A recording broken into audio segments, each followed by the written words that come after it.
बहुत पहले एक गांव में 3 भाई साथ ही रहते थे।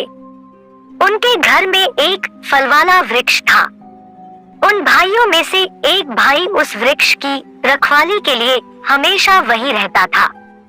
एक बार एक साधु ने भिक्षुक रूप में उनकी परीक्षा लेने के लिए उनके घर आए और पूछा, मुझे एक फल दोगे? ज्येष्ठ भ्राता ने अपने हिस्से का भाग भिक्षुक को दे दिया। भिक्षुक वहां से चला गया। दूसरे दिन वह भिक्षुक फिर आया और भिक्षुक के रूप में फल मांगने लगा। दूसरे भाई ने भी अपने हिस्से का फल दे दिया। तीसरे दिन प्रातःकाल वह भिक्षुक साधु के रूप में आया। उस समय सभी भाई वही थे। साधु ने कहा, मेरे साथ चलो। तीनों भाई उसके साथ चलते हुए नदी के पास पहुंचे।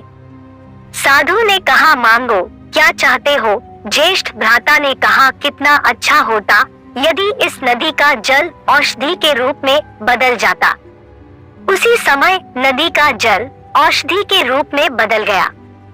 साधु ने कहा, लो, तुम्हारी इच्छा पूर्ण हुई, लेकिन गरीबों को मत भूलना। साधु दोनों भाइयों के साथ आगे चला और एक विशाल मैदान में पहुंचा जहां तोते दाना चुग रहे थे। साधु ने कहा, मांगो, क्या चाहता हो? दूसरे भाई ने कहा, ये तोते यदि गाय के रूप में बदल जाते तो अच्छा होता। उसी समय विशाल मैदान गायों से भर गया। साधु ने कहा, तेरी इच्छा पूर्ण हो गई, परंतु गरीबों को मत भूलना। तदंतर आगे चलते हुए साधु ने छोटे भाई को कहा, मांगो, क्या चाहते हो? उसने कहा, मैं धर्मपरायण स्त्री को चाहता हूँ। साधु ने कहा, इस संसार में केवल 3 धर्मपरायण स्त्रियां हैं। उनमें से 2 का विवाह हो चुका है और तीसरी राजपुत्री है जिसके साथ 2 राजकुमार विवाह करना चाहते हैं। छोटे भाई ने फिर भी अपनी इच्छा वही बताई। तब साधु राजा के पास गया और उसने राजा को अपने मन की इच्छा बतलाई।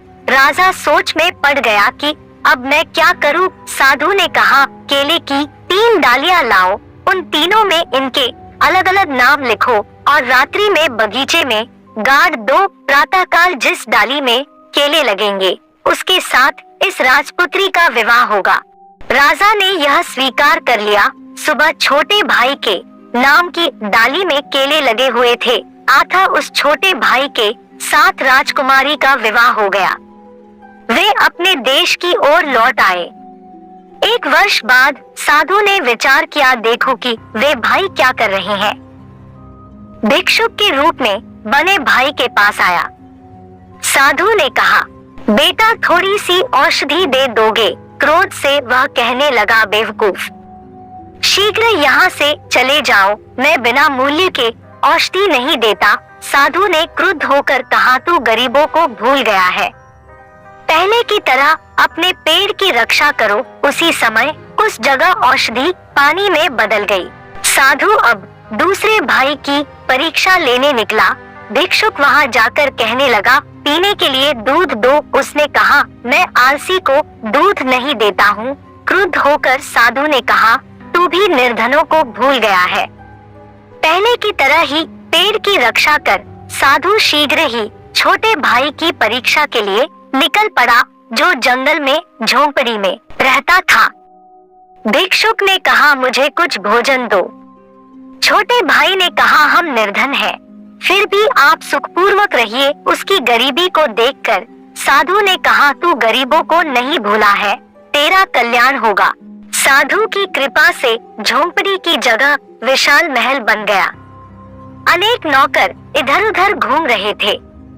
भिक्षुक उन्हें आशीर्वाद देता हुए कहने लगा, तुझे ईश्वर ने संपत्ति दी है, जब तक तू निर्धनों की सहायता करेगा तब तक यह संपत्ति तेरे पास रहेगी। साधु की कृपा से वह सुखपूर्वक रहने लगा।